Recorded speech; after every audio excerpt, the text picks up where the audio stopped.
Hi all, welcome to the new video of iPlus Training Solutions.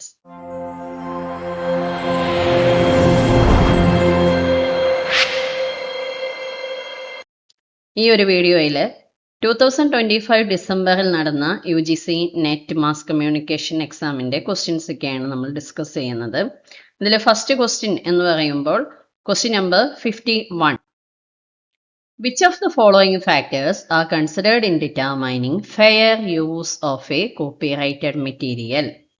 Copyright ഉള്ള ഒരു material, ആ മെറ്റീരിയലിനെ നമ്മൾ ഒരു ഫെയർ ആയിട്ടുള്ള ഒരു ഉദ്ദേശത്തിൽ എടുക്കുമ്പോൾ അല്ലെങ്കിൽ ഒരു ഫെയർ കാര്യത്തിന് വേണ്ടിയിട്ട് അതിനെ യൂസ് ചെയ്യുമ്പോൾ അതിലെ എന്തെല്ലാം ഫാക്ടേഴ്സാണ് നമ്മൾ കൺസിഡർ ചെയ്യുന്നത് എന്ന് പറഞ്ഞു കഴിഞ്ഞാൽ ഇതൊരു കോപ്പിറൈറ്റ് ഇഷ്യൂ ഉണ്ടാകാത്ത വിധത്തിൽ നമ്മളെ പ്രൊട്ടക്റ്റ് ചെയ്യുന്ന മറ്റു കാര്യങ്ങൾ എന്തൊക്കെയാണ്, അതാണ് ഈ ഒരു ക്വസ്റ്റ്യൻ കൊണ്ട് ഉദ്ദേശിച്ചിരിക്കുന്നത്.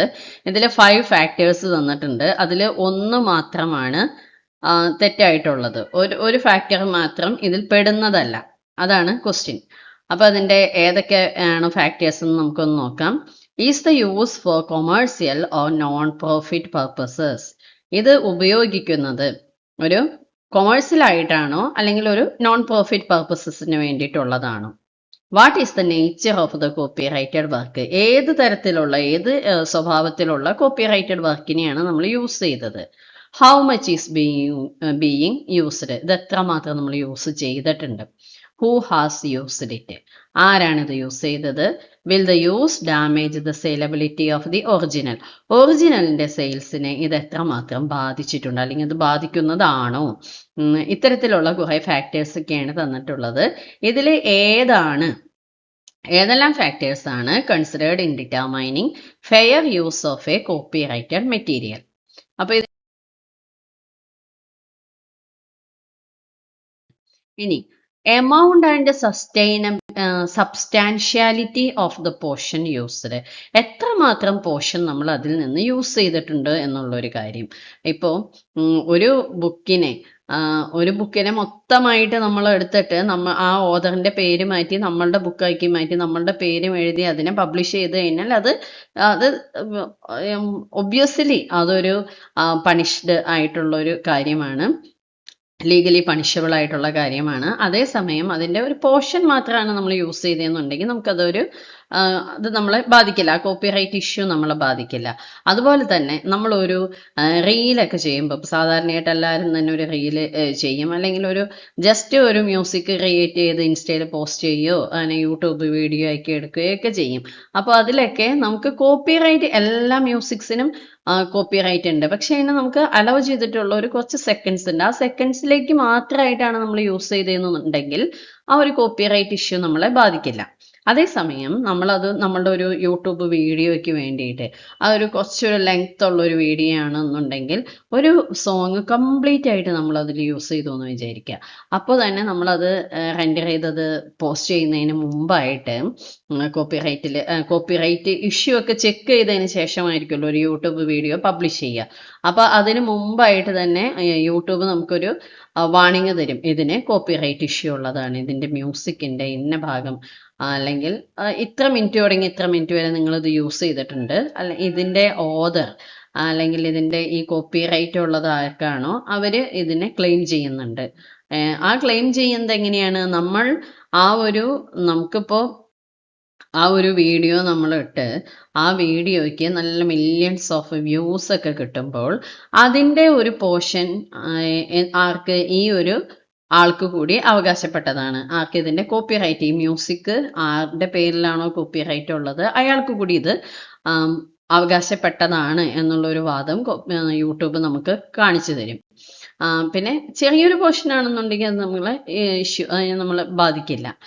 ഇതിപ്പോൾ നിങ്ങൾക്കറിയാലോ, മറ്റേ മ്യൂസിക്കായിട്ടൊക്കെ റിലേറ്റ് ചെയ്ത് നമ്മളുടെ മഞ്ഞുമൽ ബോയ്സ് സിനിമയൊക്കെ റിലീസ് ചെയ്ത് കഴിഞ്ഞപ്പോൾ അതിൽ പഴയ ഒരു തമിഴ് സിനിമയിലെ പാട്ട്, ഇളയരാജയുടെ പാട്ട് യൂസ് ചെയ്തു എന്ന് പറഞ്ഞുകൊണ്ട് അദ്ദേഹം കേസ് കൊടുക്കുകയൊക്കെ ചെയ്തിരുന്നു, കോപ്പിറൈറ്റ് ഇഷ്യൂ ഇതാക്കി. അപ്പം അത് ശരിക്കും സിനിമ എന്ന് പറയുന്നത് ഒരു കൊമേഴ്സ്യൽ പർപ്പസിന് വേണ്ടിയിട്ടുള്ളതായിരുന്നു. പിന്നെ ആ മ്യൂസിക് അതിലൊരു കൂടുതൽ നേരം കാണിക്കുന്നുണ്ട്, അല്ലെങ്കിൽ അതിനെ ബന്ധപ്പെടുത്തി ആ സിനിമ എടുത്ത ആൾക്ക് അതുമായി ബന്ധപ്പെട്ട് പ്രോഫിറ്റ് കിട്ടിയിട്ടുണ്ട്. അപ്പൊ അങ്ങനെയൊക്കെയുള്ള കാര്യങ്ങൾ വന്നപ്പോഴാണ് ഈ ഒരു ക്ലെയിം അവിടെ ഒരു വിഷയമായത്.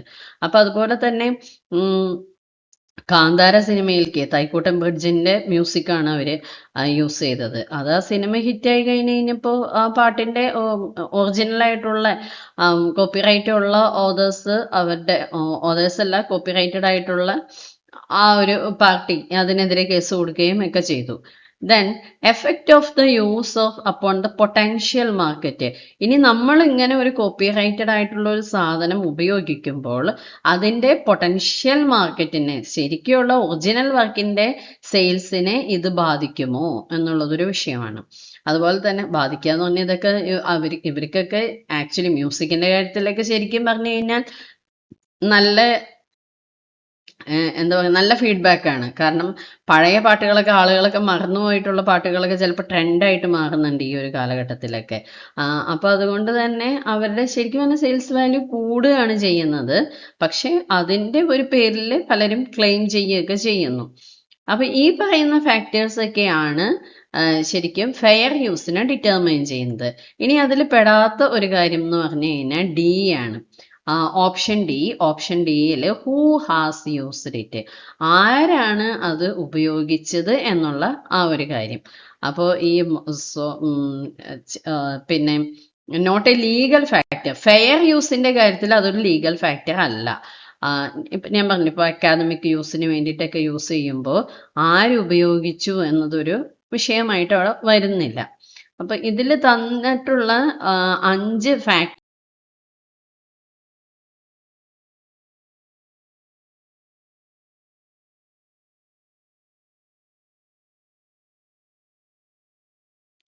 Next, what is Francis Wayland Ayer's contribution to the world of advertising? Advertising വേൾഡിലേക്ക് ഫ്രാൻസിസ് വേലാൻഡ് എയേഴ്സിന്റെ കോൺട്രിബ്യൂഷൻ എന്താണ്? He developed the concept of white space. He treated advertising purely unethical. He established the world's first full-service advertising agency. He directed the world's first ad film. ഇതിൽ ഏതാണ്, എന്ത് കോൺട്രിബ്യൂഷനാണ് Francis വേലാൻഡ് തന്നിട്ടുള്ളത്?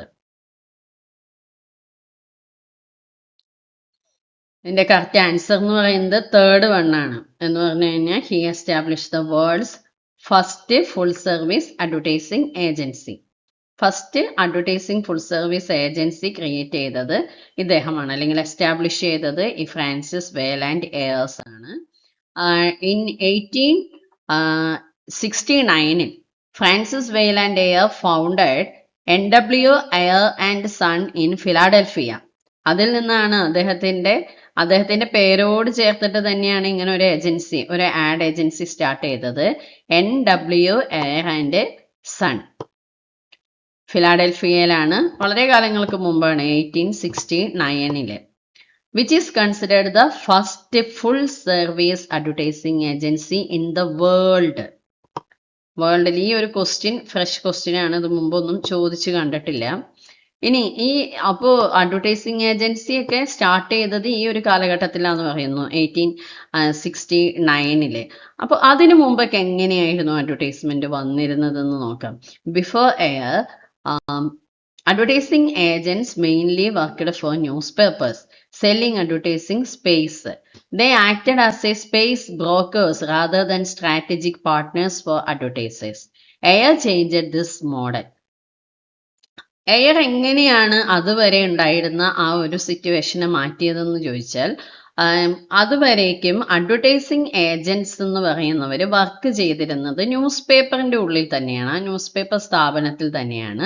അവരാണ് ആ news പേപ്പറിലെ ഇത്രയും space, ആഡിനുള്ള ഒരു space ആണ് ഇതിന് വേണ്ടിയിട്ട് അഡ്വർടൈസിങ് പിടിച്ചെടുക്കുക അല്ലെങ്കിൽ അതിന് വേണ്ടിയിട്ട് ക്യാൻവാസ് ചെയ്യുക എന്നൊക്കെ പറയുന്നത് അവരുടെ ഡ്യൂട്ടി ആയിരുന്നു. എല്ലാം ആഡ് ഏജൻസി എന്നുകൊണ്ട് പ്രത്യേകിച്ച് ഒരു ഏജൻസി ഉണ്ടായിരുന്നില്ല, എല്ലാം പത്രത്തിൽ തന്നെയായിരുന്നു ഉണ്ടായിരുന്നത്. അപ്പൊ ഇവരതിൻ്റെ ഒരു സ്പേസ് ബ്രോക്കർ ആയിട്ടാണ് പ്രവർത്തിച്ചിരുന്നത്. ഇദ്ദേഹത്തിന്റെ ഇന്നോവേഷൻസ് എന്തൊക്കെയായിരുന്നു? ഈ ഫ്രാൻസിസ് വേലാൻഡ് എയറുടെ ഇന്നോവേഷൻസ് എന്ന് പറഞ്ഞാൽ ഏജൻസി റെപ്രസെന്റേഷൻ ഓഫ് അഡ്വർടൈസേഴ്സിന് വേണ്ടിയിട്ട് അവരെ റെപ്രസെന്റ് ചെയ്തുകൊണ്ട് ഒരു ഏജൻസി എസ്റ്റാബ്ലിഷ് ചെയ്തു. The agency worked for the advertiser, not the newspaper. News പേപ്പറിന് വേണ്ടിയിട്ടല്ല, അഡ്വർടൈസേഴ്സിന് വേണ്ടിയിട്ട്, അഡ്വർടൈസറിന് വേണ്ടിയിട്ട് ഒരു ഏജൻസി എസ്റ്റാബ്ലിഷ് ചെയ്തു. അതൊരു ഫുൾ സർവീസ് അഡ്വർടൈസിങ് ആണ്. അതിൽ copy writing, campaign planning, media selection, market research, ഇങ്ങനെയുള്ള എല്ലാ കാര്യങ്ങളും തന്നെ ഈ ഒരു ഇത്തരത്തിലുള്ള ഒരു ഫുൾ സർവീസ് അഡ്വർടൈസിങ് ഏജൻസീസ് ആണ് ചെയ്തുകൊണ്ടിരുന്നത്. Open contract system, transparent commission structure between advertisers and media. ഏത് മീഡിയയിലേക്ക് കൊടുക്കണം എന്ന കാര്യങ്ങളെല്ലാം ഇവരാണ് ഡിസൈഡ് ചെയ്യുന്നത്. പിന്നെ ഇത്ര കമ്മീഷൻ ഞങ്ങൾക്ക് വേണം എന്നുള്ളതൊക്കെ പറഞ്ഞുകൊണ്ട്, അല്ലെങ്കിൽ ഇന്ന മീഡിയയ്ക്ക് വേണ്ടിയിട്ട് ആഡ് കൊടുക്കുമ്പോൾ ഇത്ര കമ്മീഷൻ കിട്ടണം, അങ്ങനെ ഒരു ട്രാൻസ്പെറന്റ് ആയിട്ടുള്ള ഒരു കമ്മീഷൻ സ്ട്രക്ചർ കൊണ്ടുവന്നു. Then professionalisation of advertising. Advertising became A strategic communication profession. അത് മാത്രമായിട്ട്, അഡ്വർടൈസിങ് എന്ന് പറയുന്നത് മാത്രമായിട്ടൊരു സ്ട്രാറ്റജിക് പ്രൊഫഷൻ ആയിട്ട് മാറ്റിയതും ഇദ്ദേഹമാണ്. അപ്പോൾ ഫേമസ് ക്യാമ്പയിൻ ആയിരുന്നു, one of the famous campaign handled by NWA and Sons was the associated with the iconic slogan "A diamond is forever." A diamond is for ever എന്ന് പറയുന്ന ആ ഒരു സ്ലോഗൻ കൊണ്ടുവന്നത്, ഒരു ആഡ് ആയിട്ട് അത് കൊണ്ടുവന്നതൊക്കെ ഇദ്ദേഹമാണ്. അപ്പോൾ ഒരു ഫുൾ സർവീസ് ആയിട്ടുള്ള ഒരു ആഡ് ഏജൻസി എസ്റ്റാബ്ലിഷ് ചെയ്തു എന്നതാണ് ഈ ഒരു എയറിന്റെ നമുക്ക് കൊടുക്കാവുന്ന ഒരു honour. Next, arrange the following steps in the correct sequence of meta ethnographic study. Meta ethnographic സ്റ്റഡിയുടെ ആ ഒരു സ്റ്റഡി നടത്തുമ്പോൾ എങ്ങനെയാണ് അതിൻ്റെ ഒരു കറക്റ്റ് സീക്വൻസ് അല്ലെങ്കിൽ സ്റ്റെപ്സ് എങ്ങനെയാണ് പോകുന്നത് എന്നത് കറക്റ്റായിട്ട് അറേഞ്ച് ചെയ്യുക, അതാണ് question. First one, researcher decides which accounts are likely to be credible and intersecting for the initial intellectual interest.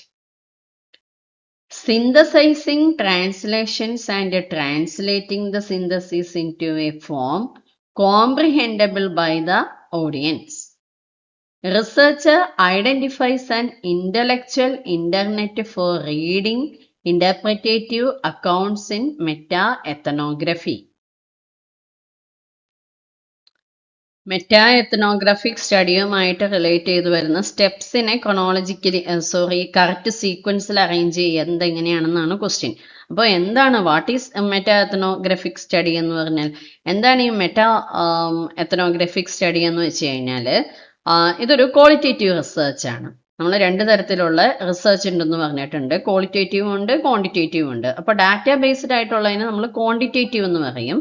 Qualitative എന്ന് പറയുമ്പോൾ നമ്മൾ സാധാരണയായിട്ട് ഒരു എന്താണ് പറയുക, ഫണ്ടമെന്റൽ റിസർച്ച് ഒക്കെ നടത്തില്ലേ, എന്തെങ്കിലും ഒരു ടോപ്പിക്കിനെടുത്ത് നമ്മളിപ്പോൾ ജേർണലിസം ബേസ്ഡ് ആയിട്ട് ഒരു സ്റ്റഡി, ഒരു റിസർച്ച് ഒക്കെ നടത്തുമ്പോൾ അതൊരു ക്വാളിറ്റേറ്റീവ് റിസർച്ച് ആയിട്ടാണ് വരുന്നത്. കാരണം നമുക്ക് ഡാറ്റാസിനേക്കാളും കൂടുതലായിട്ട് നമുക്ക് എന്തെങ്കിലും ഒരു സ്റ്റേറ്റ്മെന്റ് എടുത്ത് അല്ലെങ്കിൽ അതിൽ കൂടുതൽ എക്സ്പ്ലോർ ചെയ്യാനായിട്ടാണ് നമ്മൾ ശ്രമിക്കുക. അപ്പം അങ്ങനെ എക്സ്പ്ലോർ ചെയ്യാൻ നമ്മൾ ലിറ്ററേച്ചർ റിവ്യൂ ഒക്കെ ഒരുപാട് ചെയ്യേണ്ടി വരും. നമ്മൾ ഇന്റർനെറ്റിലൂടെയും അല്ലാതെയും എല്ലാം ഒരുപാട് ഇൻഫോർമേഷൻസ് ഒക്കെ കളക്ട് ചെയ്യും.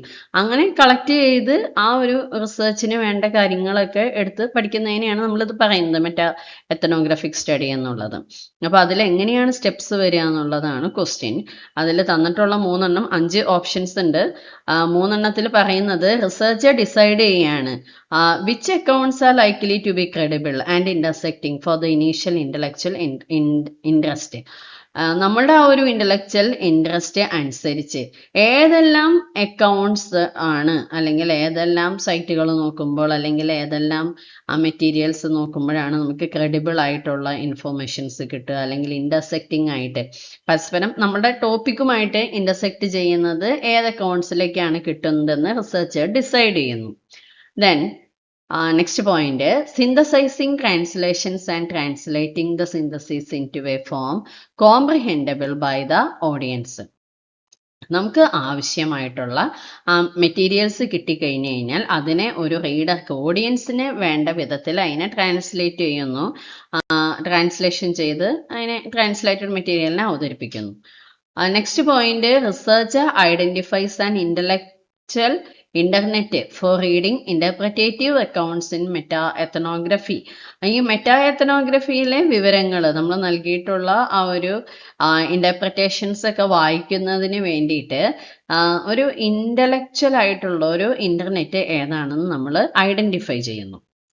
ദെൻ നെക്സ്റ്റ് 2 പോയിന്റ്സിൽ പറയുന്നത് reading studies to determine how studies are related and the metaphors used within dum.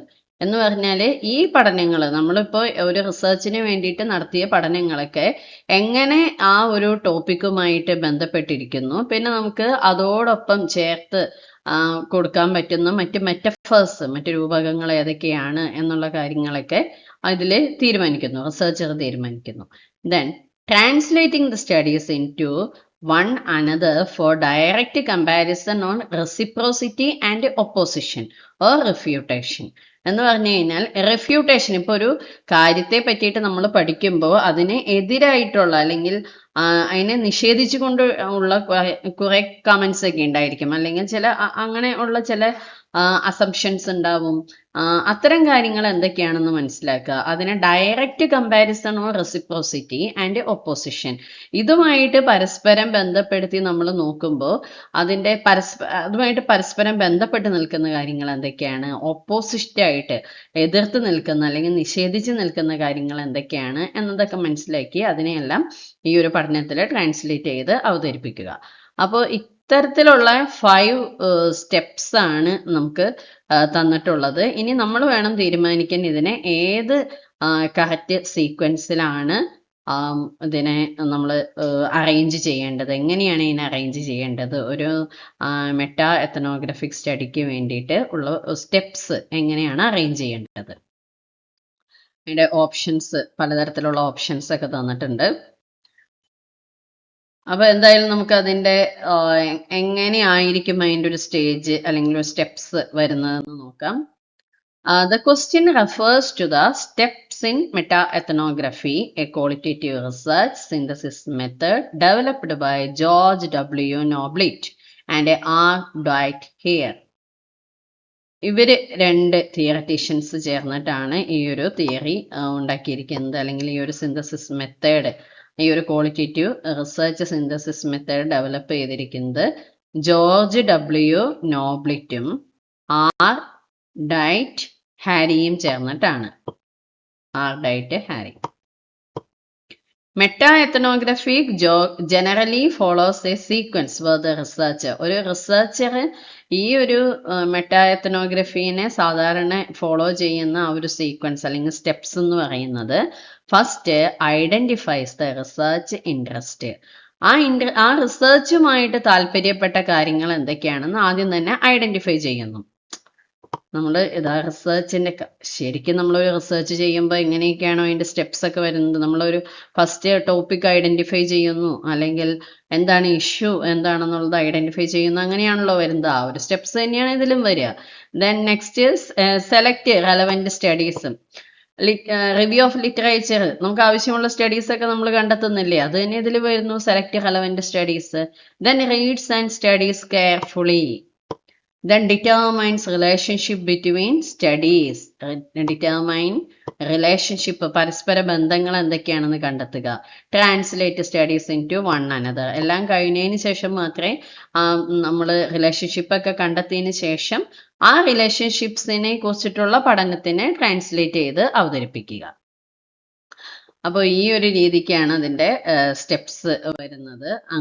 പിന്നെ ട്രാൻസ്ലേറ്റ് ചെയ്ത് അവതരിപ്പിക്കുക, അത് കഴിഞ്ഞ് synthesize the translation, present the synthesis, ഇങ്ങനെയൊക്കെയാണ് അതിൻ്റെ സ്റ്റെപ്സ് വരുന്നത്. അപ്പോൾ ആ ഒരു രീതിയിൽ നോക്കുമ്പോൾ ശരിക്കും ഈ ഒരു ഓർഡറിലാണ് സ്റ്റെപ്സ് വരുന്നത്. അപ്പോൾ നമുക്ക് തന്നിട്ടുള്ള ഓപ്ഷൻസ് വെച്ചിട്ട് ഈ സ്റ്റെപ്സിനെ അറേഞ്ച് ചെയ്യുകയാണെങ്കിൽ ഫസ്റ്റ് വരുന്നത് researcher identifies an intellectual interest for reading interpretative accounts and researcher decides which account are credible and relevant. നമ്മൾ എന്തെല്ലാം നമുക്ക് അവൈലബിൾ ആകുന്നു, അല്ലെങ്കിൽ നമുക്ക് ആ റിസർച്ചുമായിട്ട് ബന്ധപ്പെട്ട കാര്യങ്ങൾ എന്തൊക്കെയാണ് എന്നുള്ളത് ആദ്യമേ സെലക്ട് ചെയ്ത് വെക്കുന്നു. അതിൽ നിന്നും ക്രെഡിബിൾ ആയിട്ടുള്ളതും റെലവെന്റ് ആയിട്ടുള്ളതുമായ മെറ്റീരിയൽസ് ഏതെല്ലാം അക്കൗണ്ട്സിൽ നിന്നാണ് കിട്ടുക എന്നുള്ളത് റിസർച്ചർ ഡിസൈഡ് ചെയ്യുന്നു. then reading studies to determine the relationship and metaphors. പരസ്പര ബന്ധങ്ങൾ കണ്ടെത്തി അതിനനുസൃതമായിട്ടുള്ള മെറ്റഫേഴ്സ് എന്തൊക്കെയാണെന്ന് ഡിസൈഡ് ചെയ്യുന്നു. then translating the studies into one another, മറ്റൊരു ഭാഷയിലേക്ക് ഇതിനെ ട്രാൻസ്ലേറ്റ് ചെയ്യുന്നു. synthesizing translation and presenting them, synthesize അതിനെ എല്ലാം ഒന്ന് ക്രോഡീകരിച്ചുകൊണ്ട് അതിനെ പ്രസന്റ് ചെയ്യുന്നു, അവതരിപ്പിക്കുന്നു. അപ്പൊ ഇങ്ങനെയാണ് അതിന്റെ ആ ഒരു സ്റ്റെപ്സ് വരുന്നത്. So answer is third option, CADEB. Next one, according to Barron and Davis, transmission of information or ideas that might and might not be false without any effort to determine their validity is called disinformation, black propaganda, grey propaganda, engineering of consent. ഈ ക്വസ്റ്റ്യനിൽ എന്താണ് പറഞ്ഞിട്ടുള്ളത്? According to Baran and Davis, Baran and ഡേവിസിന്റെ അഭിപ്രായമാണ് ഇതിൽ പറയുന്നത്. അതില് transmission of information or ideas that might and might not be false without any effort to determine their validity is called. എന്ന് പറഞ്ഞാൽ നമ്മളൊരു ഇൻഫോർമേഷൻ ഓർ ഐഡിയയെ ട്രാൻസ്മിറ്റ് ചെയ്യാണ്.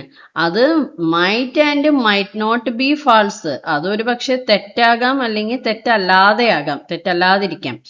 പക്ഷെ അതിനെ ഒന്നും മൈൻഡ് ചെയ്യാതെ without any effort to determine their validity, അതിന്റെ വാലിഡിറ്റിനെ കുറിച്ചിട്ട് ചെക്ക് ചെയ്യാതെ അല്ലെങ്കിൽ അതിനെക്കുറിച്ച് ബോധേഡ് ആകാതെ ഒരു ഇൻഫോർമേഷൻ അല്ലെങ്കിൽ ഒരു ഐഡിയയെ ട്രാൻസ്മിറ്റ് ചെയ്യുകയാണ്.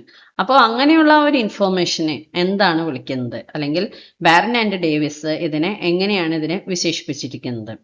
ഡിസ്ഇൻഫോർമേഷൻ എന്നാണോ, black propaganda, grey propaganda, engineering of consent, ഇതിൽ എങ്ങനെയാണ് അവര് വിശേഷിപ്പിച്ചിട്ടുള്ളത്? ഏത് ടേമാണ് അവര് കൊടുത്തിട്ടുള്ളത്? അപ്പൊ ഇതിൽ ഓരോന്നും ഈ ടേമിന്റെ ഓരോന്നിന്റെയും മീനിങ് എന്താണ് വരുന്നതെന്ന് നമ്മൾ അറിഞ്ഞിരിക്കണം. എന്നാലാണ് നമുക്ക് കറക്റ്റ് ആയിട്ടുള്ളത് സെലക്ട് ചെയ്യാനായിട്ട് പറ്റുള്ളൂ. അപ്പൊ അതില് according to Stanley J Baran and Dennis K Davis പറയുന്നതനുസരിച്ച് എന്തൊക്കെയാണ് അവർ പറയുന്നതെന്ന് നോക്കാം. ഗ്രേ പ്രൊപ്പഗാൻഡ മീൻസ്, ഗ്രേ പ്രൊപ്പഗാൻഡയെ കുറിച്ച് പറയുന്നുണ്ട് ആര്? Stanley J Baran and Dennis K Davis. ഇവര് പറയുന്നത് grey propaganda refers to the transmission of information or ideas that may or may not be true without any effort to verify their validity. The source of the information is usually unclear or uncertain, and the communicator does not attempt to check whether the information is accurate. Why the other information is accurate. ഇതിനെ grey propaganda എന്നുള്ള പേരിലാണ് ഇവർ പറയുന്നത്. Check ചെയ്യാതെ അതിന്റെ ആക്യുറസിനെയോ വാലിഡിറ്റിനെയോ പറ്റി check ചെയ്യാതെ ഒരു തെറ്റാകാം അല്ലെങ്കിൽ തെറ്റാകാതെയും ആവാം, തെറ്റല്ലാതെയും ഇരിക്കാം. അങ്ങനെ നമുക്കൊരു ഉറപ്പില്ലാത്തൊരു സാധനത്തിനെ, ഒരു ഇൻഫോർമേഷനെയോ ഐഡിയയോ ട്രാൻസ്മിറ്റ് ചെയ്യുന്നതിനെ നമ്മൾ ഗ്രേ പ്രൊപ്പഗാൻഡ എന്നാണ് വിളിക്കുന്നത്.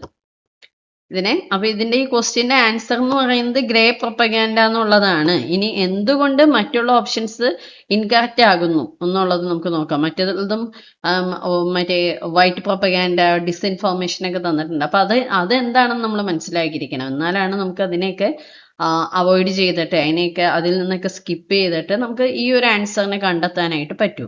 ഡിസ്ഇൻഫോർമേഷൻ എന്ന് പറഞ്ഞാല് disinformation is a deliberately false information spread.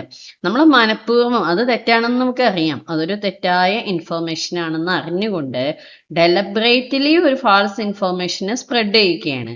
Intentionally to deceive people, ആളുകൾ ഇത് അറിഞ്ഞാൽ മതി എന്ന് നമ്മൾ മനസ്സിലാക്കിക്കൊണ്ട് തന്നെ. ഇപ്പോൾ ഒരു സോഷ്യൽ മീഡിയയിലൂടെയൊക്കെ അങ്ങനെയാണല്ലോ നടക്കുന്നത്.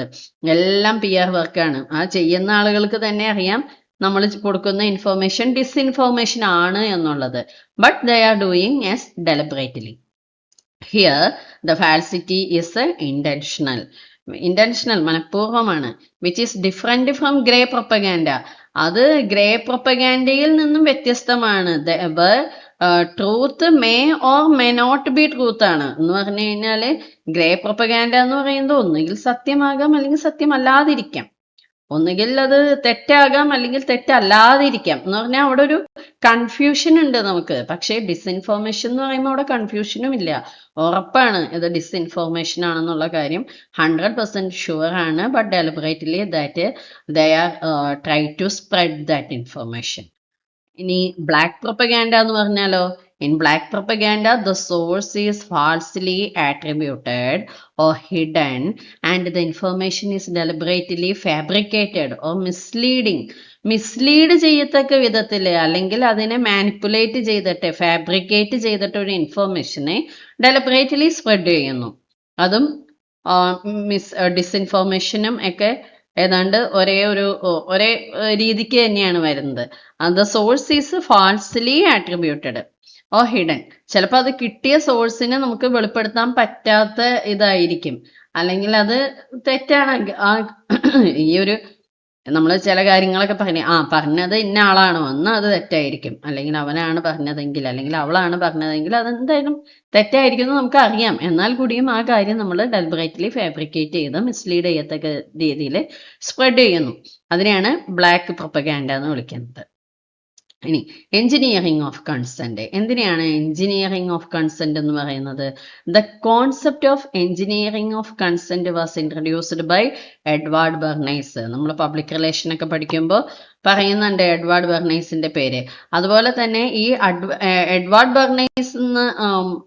ബെർണൈസ് പബ്ലിക് റിലേഷനുമായിട്ട് ബന്ധപ്പെട്ടതാണ്. ഈ പബ്ലിക് റിലേഷനുമായിട്ട് ബന്ധപ്പെട്ട് തന്നെയാണ് ഈ പ്രൊപ്പഗാൻഡയും ബ്ലാക്ക് പ്രൊപ്പഗാൻഡയും ഗ്രേ പ്രൊപ്പഗാൻഡയും മിസ്ഇൻഫോർമേഷനും ഡിസ്ഇൻഫോർമേഷനും എല്ലാം വരുന്നത്. അതുപോലെ തന്നെ ഈ എഞ്ചിനീയറിംഗ് ഓഫ് കൺസെന്റ് എന്നുള്ള ഒരു കോൺസെപ്റ്റും ഇദ്ദേഹത്തിൻ്റെതാണ്. And refers to strategic public relations effort used to shape public opinion. Public opinion shape ചെയ്യുന്നതിന് വേണ്ടിയിട്ടാണ് നമ്മൾ ഈ ഒരു കോൺസെപ്റ്റ് യൂസ് ചെയ്യുന്നത്. വൈറ്റ് പ്രൊപ്പഗാൻഡ എന്ന് പറഞ്ഞാൽ സോഴ്സ് നമുക്കറിയാം, മോസ്റ്റ്ലി ട്രൂ ഇൻഫോർമേഷൻ ആണ്. അത് ആരാണ് പറഞ്ഞതെന്ന് അറിയാം, ആ പറഞ്ഞ ഇൻഫർമേഷൻ കറക്റ്റ് ആണെന്നും അറിയാം. അതിനെയാണ് നമ്മൾ വൈറ്റ് പ്രൊപ്പഗാൻഡ എന്ന് വിളിക്കുന്നത്. Grey propaganda source unclear, information may or may not be true, may or may not be false. Black propaganda എന്ന് പറഞ്ഞാൽ false information with a deliberately disguised source. അതാണ് ഇതെല്ലാം തമ്മിലുള്ള ഒരു ഡിഫറൻസ്. സോ നമ്മളുടെ ക്വസ്റ്റ്യൻ്റെ കറക്റ്റ് ആയിട്ടുള്ള ആൻസർ എന്ന് പറയുന്നത് ഗ്രേ പ്രൊപ്പഗാൻഡയാണ്.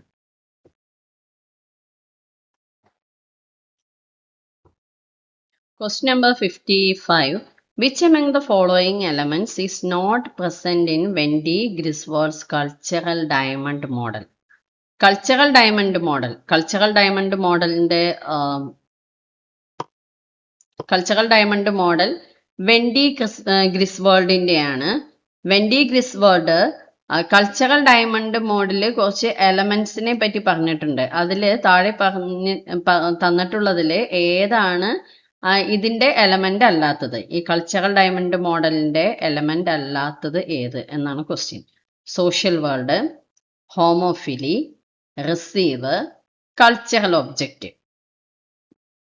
അപ്പൊ ആക്ച്വലി ഈ ഒരു തിയറിയിൽ പറയുന്നത് ഒരു കൾച്ചറുമായിട്ട് ബന്ധപ്പെട്ട ഒരു കാര്യത്തിനെ എങ്ങനെ വളരെ ഫ്രൂട്ട്ഫുള്ളായിട്ട് ഓഡിയൻസിലേക്ക് പാസ് ചെയ്യാം എന്നുള്ള കാര്യങ്ങളാണ് ഈ ഒരു മോഡലിൽ ഡിസ്കസ് ചെയ്യുന്നത്. അപ്പൊ അതുമായിട്ട് ബന്ധപ്പെട്ട് വരാത്ത എലമെന്റ് ഏതാണ് എന്നാണ് ക്വസ്റ്റ്യൻ. അപ്പൊ നമുക്ക് ഇതിന്റെ എക്സ്പ്ലനേഷൻ നോക്കാം. Cultural diamond model was proposed by Wendy Griswold to explain how culture is produced, interpreted and connected with society. എങ്ങനെയാണ് ഒരു കൾച്ചറിനെ നമ്മൾ പ്രൊഡ്യൂസ് ചെയ്ത് അതിനെ ഇന്റർപ്രറ്റ് ചെയ്ത് സൊസൈറ്റിയുമായി അതിനെ കണക്ട് ചെയ്യിപ്പിക്കുന്നത് എന്നുള്ള കാര്യങ്ങളൊക്കെയാണ് ഈ വെൻഡി ഗ്രിസ്വോൾഡിന്റെ ഈ ഒരു കൾച്ചറൽ ഡയമണ്ട് മോഡലിൽ പറഞ്ഞിട്ടുള്ളത്. നമ്മളുടെ ക്ലാസ്സുകളിലൊന്നും ഈ ഒരു മോഡലിനെ ഡിസ്കസ് ചെയ്തിട്ടില്ല. നമ്മളുടെ നെറ്റിന്റെ ഈ ഒരു ക്ലാസ്സിലൊക്കെ ഈ ഒരു മോഡലിനെ ഡിസ്കസ് ചെയ്യാത്തതാണ്. അങ്ങനെ ഒരു ക്വസ്റ്റ്യൻ ആണ് നമ്മളുടെ നെറ്റിന്റെ എക്സാമിന് ചോദിച്ചിട്ടുള്ളത്. അപ്പൊ അത് കാരണം ഇത് അറ്റൻഡ് ചെയ്തവർക്കൊക്കെ ചെറിയൊരു ബുദ്ധിമുട്ടുണ്ടായി കാണും. ഈ ഒരു പേരൊക്കെ കേൾക്കുമ്പോൾ പെട്ടെന്ന് ഒരു പേടിയൊക്കെ തോന്നിയിട്ടുണ്ടായിരിക്കും, ആകെ ഒരു കൺഫ്യൂസ്ഡ് ആയിട്ടുണ്ടാവും. പക്ഷെ ഓപ്ഷൻസ് നോക്കി കഴിഞ്ഞു കഴിഞ്ഞാൽ ആ ഓപ്ഷൻസിനെ കറക്റ്റായിട്ടൊന്ന് അനലൈസ് ചെയ്ത് കഴിഞ്ഞാൽ നമുക്ക് ഈസി ആയിട്ട് കണ്ടുപിടിക്കാവുന്നതേ ഉള്ളൂ. കാരണം ഒരു കമ്മ്യൂണിക്കേഷൻ മോഡൽ അല്ലെങ്കിൽ കമ്മ്യൂണിക്കേഷൻ തിയറിയിൽ നമ്മൾ എന്തൊക്കെയാണോ ഡിസ്കസ് ചെയ്യുന്നത് അതിലൊന്നും പെടാത്ത ഒരു ഓപ്ഷൻ ഉണ്ട് തന്നിട്ടുള്ളതിൽ. അത് തന്നെയാണ് ഇതിന്റെ ആൻസർ. നമുക്ക് ജസ്റ്റ് ഒന്ന് നോക്കാം. The model shows the relationship between 4 key elements. 4 elements ആണ് ഈ ഒരു മോഡലിന്റെ. ആ ഒരു 4 എലമെന്റ്സിന്റെ റിലേഷൻഷിപ്പ് എങ്ങനെയൊക്കെ വരുന്നു എന്നുള്ള കാര്യങ്ങളൊക്കെയാണ് ഈ ഒരു മോഡലിൽ പറയുന്നത്. അപ്പോൾ ഇതിലെ കൾച്ചറൽ ഡയമണ്ടിന്റെ എലമെന്റ്സ് എന്ന് പറയുന്നതിൽ ഒന്ന് കൾച്ചറൽ ഒബ്ജക്റ്റ് ആണ്. ആ കൾച്ചറൽ ഒബ്ജക്റ്റിനെ നമുക്ക് ഓപ്ഷനിൽ തന്നിട്ടുണ്ട്. ഇനി എന്താണ് ഈ കൾച്ചറൽ ഒബ്ജക്റ്റ് എന്ന് പറഞ്ഞാൽ any cultural product such as book, film, television programme, song or art work, ഇതെല്ലാം കൾച്ചറൽ ഒബ്ജക്റ്റ് ആയിട്ട് വരും. എന്ന് പറഞ്ഞാൽ അതൊക്കെ മീഡിയമാണ്. ഈ മീഡിയത്തിലൂടെയാണല്ലോ എന്തൊരു കാര്യവും കൾച്ചറായിട്ട് ബന്ധപ്പെട്ടും എന്തൊരു കാര്യമാവട്ടെ ഏതൊരു ഇൻഫോർമേഷനും പാസ് ചെയ്യുന്നത് ഇതിലൂടെയാണ്. അതുകൊണ്ട് കൾച്ചറൽ ഒബ്ജക്റ്റ് എന്ന് പറയുന്നത് ഇതെല്ലാം തന്നെയാണ്, ഈ മീഡിയംസ് ആണ്. Then creator means producer. Then the individual or organizations that produce the cultural object such as ആരാണോ ഈ ഒരു കൾച്ചറൽ ഒബ്ജക്റ്റിനെ പ്രൊഡ്യൂസ് ചെയ്യുന്നത്. ഒരു ബുക്ക് ആണെങ്കിൽ ആ ബുക്കിന്റെ ഓതർ അതാണ് ഇവിടുത്തെ ക്രിയേറ്റർ അല്ലെങ്കിൽ പ്രൊഡ്യൂസർ. ഒരു ഫിലിം, ടെലിവിഷൻ പ്രോഗ്രാം, അതിൻ്റെയൊക്കെ പ്രൊഡ്യൂസർ ആരാണോ അല്ലെങ്കിൽ ഡയറക്ടർ ആരാണോ അവരാണ് ഇവിടെ ക്രിയേറ്റർ ആയിട്ട് വരുന്നത്. ഒരു സോങ് ആണെങ്കിൽ അതിന് മ്യൂസീഷ്യനും സിംഗറും എല്ലാം ഇതിന്റെ പിന്നിൽ പ്രവർത്തിച്ചവരൊക്കെ വരും. ദെൻ ആർട്ട് വർക്ക് ആണെങ്കിൽ അതിന്റെ ആരാണോ അതിന്റെ ഓതർ അങ്ങനെ ആ ഇൻഡിവിജ്വൽ അല്ലെങ്കിൽ ഓർഗനൈസേഷൻസ് ആരാണോ പ്രൊഡ്യൂസ് ചെയ്യുന്നത് ഒരു കൾച്ചറൽ ഒബ്ജക്റ്റിനെ അവരാണ് ഇതിൽ വിടുന്നത്. അത് റൈറ്റേഴ്സ് ആകാം, ഫിലിം മേക്കേഴ്സ് ആകാം, ജേർണലിസ്റ്റ് ഓർ മീഡിയ ഇൻസ്റ്റിറ്റ്യൂഷൻസ്. അപ്പൊ ഈ 2 ഓപ്ഷനും നമുക്ക് തന്നിട്ടുണ്ട്. പിന്നെ അതിൽ മറ്റൊന്നാണ് receiver means audience. The people who interpret and consume the cultural objects such as readers, viewers or listeners. Audience എന്ന് പറയുമ്പോൾ അത് ബുക്കിന്റെ കാര്യത്തിലാണെങ്കിൽ റീഡേഴ്സ് ആകുന്നു, ഫിലിം ഓർ ടെലിവിഷൻ പ്രോഗ്രാം ഒക്കെ ആണെങ്കിൽ അത് വ്യൂവേഴ്സ് ആകുന്നു, റേഡിയോ പ്രോഗ്രാം ആണെങ്കിൽ ലിസണേഴ്സ് ആകുന്നു. ആരുമായിക്കോട്ടെ ആ ഒരു ഓഡിയൻസ് അല്ലെങ്കിൽ റിസീവർ, അവരും ഈ ഒരു മോഡലിൽ വരുന്ന എലമെന്റ് ആണ്. ദെൻ സോഷ്യൽ വേൾഡ് എന്ന് പറയുന്നതാണ് നമ്മൾ ഈ ഓഡിയൻസ് എല്ലാം ഉൾപ്പെടുന്നത് സോഷ്യൽ വേൾഡിലേക്കാണല്ലോ. ആ സോഷ്യൽ വേൾഡിനെയാണ് നമ്മൾ ഈ ഒരു അവരുമായിട്ട് എങ്ങനെ കണക്ട് ചെയ്യാം എന്നുള്ള കാര്യങ്ങളാണ് ഈ തിയറിയിൽ ഡിസ്കസ് ചെയ്യുന്നത്. So the social, cultural, political and economic context in which the cultural object is produced and interpreted. Cultural ഒബ്ജക്റ്റിനെ പ്രൊഡ്യൂസ് ചെയ്ത് ഇന്റർപ്രറ്റ് ചെയ്യുന്നതിനെ ഏതെല്ലാം കോണ്ടെക്സ്റ്റിൽ പലതരത്തിലുള്ള കോണ്ടെക്സ്റ്റിലൂടെ നമ്മൾ അതിനെ ഇന്റർപ്രറ്റ് ചെയ്യുന്നു അതെല്ലാം ഈ സോഷ്യൽ വേൾഡിൽ ഉൾപ്പെടുന്നു. ഇനി അതിൽ വരുന്ന നെക്സ്റ്റ് ഓപ്ഷൻ എന്ന് പറയുന്നത് ഹോമോഫിലിയാണ് ഇവിടെ ഇൻകറക്റ്റ് ആയിട്ട് വരുന്നത്. അപ്പോൾ ഇതിൽ പെടാത്ത ഒരു എലമെന്റ് എന്ന് പറയുന്നത് ഹോമോഫിലിയാണ്. ഹോമോഫിലിക്ക് ഈ ഒരു കമ്മ്യൂണിക്കേഷൻ മോഡലും അതിന്റെ എലമെന്റ്സ് ആയിട്ടൊന്നും യാതൊരു ബന്ധമില്ല. ഹോമോഫിലി എന്ന് പറഞ്ഞു കഴിഞ്ഞാൽ ഇൻഡിവിജ്വൽസിന് ആളുകൾക്ക് അവരുടെ അതേ സിമിലർ ഇൻട്രസ്റ്റും ബാക്ക്ഗ്രൗണ്ടും ബിലീഫ്സ് ഒക്കെ ഉള്ള ആളുകളുമായിട്ട് ഒരു ഇത് ഹാൻഡ് ഔട്ട് ചെയ്യാനായിട്ടുള്ള ഒരു താല്പര്യം, അല്ലെങ്കിൽ അവരുമായിട്ട് ചേർന്നിരിക്കുക, അല്ലെങ്കിൽ അവരുമായിട്ട് ഒത്തുപോകാനുള്ള ഒരു താല്പര്യം, അങ്ങനെയുള്ളവരെയാണ് നമ്മൾ ഹോമോഫിലി ആണെന്ന് പറയുന്നത്. Homophily refers to the tendency of individuals to associate with others who are similar to them. അവരുടെ അതേ സ്വഭാവങ്ങളോട് കൂടിയിട്ട് ഇൻട്രസ്റ്റ്, ബാക്ക്ഗ്രൗണ്ട്, ബിലീഫ് ഒക്കെ ഒരേപോലെ വരുന്നവരുമായിട്ട് അവർ മിങ്കിൾ ചെയ്തു പോകുന്നു, അസോസിയേറ്റ് ചെയ്തു പോകുന്നു. This time is used in communication അല്ലെങ്കിൽ സോഷ്യൽ നെറ്റ്വർക്ക് തിയറിയിൽ ഈ ഒരു ടേം ഒക്കെ നമുക്ക് യൂസ് ചെയ്യാം. പക്ഷെ ഇത് ഗ്രിസ്വാൾഡിന്റെ കൾച്ചറൽ ഡയമണ്ട് മോഡലിൽ ഇതൊരു പാർട്ടായിട്ട് വരുന്നില്ല. സോ ഈ ഒരു അതിന്റെ എലമെന്റ്സിൽ ഈ ഒരു ഹോമോഫിലി എന്ന് പറയുന്ന ഒരു ടേം വരുന്നില്ല. സോ അതാണ് ഇതിന്റെ correct answer, homophily. Social world, receiver, cultural object എല്ലാം ഇതിന്റെ ആൻസേഴ്സ് ആണ്. Next one, terms and explanation. ഇത് നമുക്ക് പലവട്ടം ചോദിച്ചിട്ടുള്ള ക്വസ്റ്റ്യൻ ആണ്. Kinesics, oculesics, haptics, proxemics. ഇതിന്റെ explanation: study of eye movement, study of space and distance, study of body movement, study of touch. ഇപ്പൊ ഇതിൽ നമുക്ക് എങ്ങനെ പറയാം? ഹാപ്റ്റിക്സ് എന്ന് പറയുന്നത് സ്റ്റഡി ഓഫ് ടച്ച് ആണ്. പ്രോക്സിമിക്സ് എന്ന് പറയുന്നത് നമ്മുടെ ദൂരം തമ്മിലുള്ള എത്രമാത്രം പ്രോക്സിമിറ്റി ഉണ്ട്. നമ്മളൊരു ന്യൂസിന്റെ ഫീച്ചേഴ്സ് അല്ലെങ്കിൽ അതിൽ ഒരു ന്യൂസിന് വാല്യൂ കൊടുക്കുന്ന കാര്യങ്ങൾ എന്തൊക്കെയാണെന്ന് പറയുമ്പോൾ നമ്മൾ പഠിച്ചിട്ടുണ്ട്. പ്രോക്സിമിറ്റി അതിലൊരു എലമെന്റ് ആണ്. എന്ന് പറഞ്ഞാൽ നമ്മളുടെ എത്രമാത്രം അടുത്ത് നിൽക്കുന്ന, നമുക്ക് എത്രയും അടുപ്പം തോന്നുന്ന സ്ഥലത്ത് നടന്ന കാര്യമാണോ, അല്ലെങ്കിൽ നമുക്ക് ഒരാളുമായിട്ട് എത്രമാത്രം അടുപ്പം തോന്നുന്നു, അയാൾക്ക് സംഭവിച്ച കാര്യങ്ങളാണെങ്കിൽ നമുക്ക് അറിയാനായിട്ട് കൂടുതൽ ആഗ്രഹം കാണിക്കും. അതാണ് പ്രോക്സിമിറ്റി എന്ന് പറയുന്നത്. അതുപോലെ തന്നെ നമ്മളുടെ അപ്പൊ ഈ പ്രോക്സിമിക്സ് എന്ന് പറയുന്നത് study of space and distance. രണ്ടു പേര് തമ്മിലുള്ള ഒരു റിലേഷൻ എടുത്ത് നോക്കുമ്പോൾ അവരുടെ ആ കമ്മ്യൂണിക്കേഷൻ ടൈമിൽ കീപ്പ് ചെയ്യുന്ന സ്പേസ് ഡിസ്റ്റൻസ് എത്രമാത്രം ഉണ്ട് എന്ന് നോക്കിക്കഴിഞ്ഞാൽ അവർ തമ്മിലുള്ള ഒരു അടുപ്പം, അല്ലെങ്കിൽ ഏത് ടൈപ്പ് കമ്മ്യൂണിക്കേഷൻ ആണ് അവിടെ നടക്കുന്നത് എന്നൊക്കെ നമുക്ക് മനസ്സിലാകും. അതാണ് ഈ study of space and distance എന്ന് പറയുന്നത്. Then kinesics, study of body movements. Body മൂവ്മെന്റ്സിന്റെ ആ ഒരു സ്റ്റഡീനെയാണ് കൈനസിക്സ് എന്ന് പറയുന്നത്. Oculesics, study of eye movement. Eye contact നോക്കിക്കഴിഞ്ഞാൽ, അല്ലെങ്കിൽ നമ്മളുടെ കണ്ണുകൾ പറയും നമുക്ക് പറയാനുള്ള കാര്യം അല്ലേ, കണ്ണുകൾ നമ്മളോട് കമ്മ്യൂണിക്കേറ്റ് ചെയ്യുന്നുണ്ട്, സംവദിക്കുന്നുണ്ട്. അതൊക്കെ അതിന്റെ ആ ഒരു സ്റ്റഡിയാണ് ഒക്കുലെക്സിസ്. ഇത് നമ്മൾ പലവട്ടം ഡിസ്കസ് ചെയ്തിട്ടുള്ള ഒരു ക്വസ്റ്റ്യൻ ആണ്. അതിന്റെ ഓപ്ഷൻസ് ഒക്കെ തന്നിട്ടുണ്ട്. ഫസ്റ്റ് ഓപ്ഷനാണ് അതിൽ കറക്റ്റ് വൺ. ഇതിനെ കുറച്ചുകൂടി ഇതായിട്ട് നോക്കുകയാണെങ്കിൽ, the concept was developed by, ഈ kinesics study of body movement എന്നുള്ള ആ ഒരു കോൺസെപ്റ്റ് ഡെവലപ്പ് ചെയ്തത് റേ എൽ ബേർഡ്വിസ്റ്റൽ ആണ്. Ray L Birdwhistell. It refers to communication through body movement such as gestures, posture, facial expression, physical action. ഇതെല്ലാം ഇതിൽ പെടും കേട്ടോ. സ്റ്റഡി ഓഫ് ബോഡി മൂവ്മെന്റ് എന്ന് പറയുമ്പോൾ നമ്മുടെ ജസ്റ്റേഴ്സ്, നമ്മൾ നിൽക്കുന്ന ആ ഒരു posture, facial expression and physical actions. Then oculesics. Oculesics എന്ന് പറഞ്ഞാൽ study of eye movement. It deals with eye contact, eye movement, gaze direction. നമ്മൾ എത്രമാത്രം ഒരാളെ ഉറ്റുനോക്കുന്നു അല്ലെങ്കിൽ തുറപ്പിച്ചു നോക്കുന്നു എന്നുള്ള കാര്യങ്ങളെല്ലാം അതിൽ മീനിങ് ഉണ്ട്. അതിനൊക്കെ കമ്മ്യൂണിക്കേറ്റ് ചെയ്യുന്നുണ്ട് ഓരോ കാര്യങ്ങൾ. ആൻഡ് ബ്ലിങ്കിങ്, കണ്ണ് ബ്ലിങ്ക് ചെയ്തുകൊണ്ടിരിക്കുന്നതിനും, which convey emotions, attention and attitudes in communication. Then haptics, study of touch. Haptics refers to communication through physical touch such as handshake, pat on the back, hugs and other tactile interactions. നമ്മളുടെ touch ചെയ്തുകൊണ്ടുള്ള ഏതൊരു സംസാരവും ഏത് type ടച്ചാണ് അതെല്ലാം ഓരോ കാര്യങ്ങളെ communicate ചെയ്യുന്നു.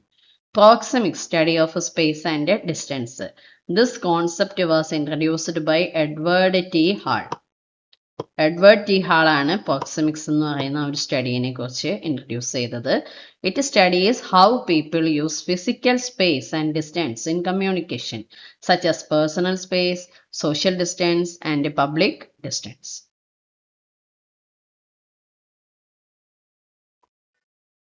Question paper discussion നമുക്ക് ഒറ്റ വീഡിയോയിൽ കംപ്ലീറ്റ് ചെയ്യാനായിട്ട് പറ്റില്ല. ഇന്നത്തെ ഈ ഒരു വീഡിയോയിൽ ഓൺലി 6 ക്വസ്റ്റ്യൻസ് മാത്രമേ ഡിസ്കസ് ചെയ്തിട്ടുള്ളൂ. നമുക്ക് കുറച്ച് തീരെ പരിചയമില്ലാത്ത ചില ക്വസ്റ്റ്യൻസ് ഒക്കെ ഉണ്ടായിരുന്നു. അപ്പോൾ അതുകൊണ്ട് തന്നെ കൂടുതലായിട്ട് എക്സ്പ്ലെയിൻ ചെയ്യേണ്ടി വന്നിട്ടുണ്ട്. എല്ലാതും തന്നെ ഡീറ്റെയിൽ ആയിട്ട് എക്സ്പ്ലെയിൻ ചെയ്തിട്ടാണ് നമ്മൾ മുന്നോട്ട് പോവുക. So we can see you on next video. All the best.